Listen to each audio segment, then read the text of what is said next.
Всем здоровый народ, с вами Алекс Рис, Метель. И что ж, ребята, если вы хотите увидеть, каким образом происходила подготовка к побегу, то пишите комментарий, и вы все увидите. Всем спасибо, ребята.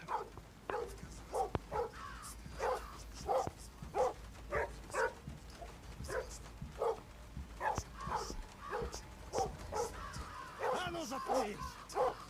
Надо запереть его, когда он поднимется на чердак. Стыкать!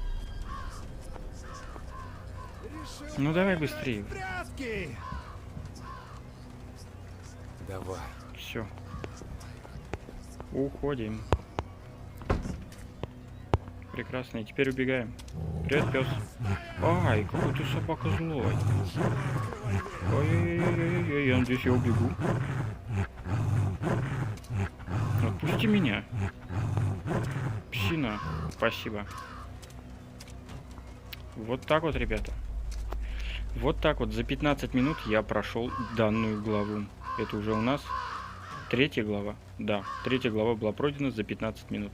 Она очень длинная, она очень тяжелая. Поэтому, ребята, если хотите все увидеть, как это все происходило, как это все было, где что я находил, то пишите комментарии, и я обязательно выложу, наверное, ролика 2. Да, 15, ну да, по 7 минут ролик. Поэтому, ребята, еще раз говорю, пишите комментарии. Всем огромное спасибо за просмотр, подписывайтесь, ставьте лайки, буду безумно сильно рад, признателен. Всем здоровья, ребята, и пока.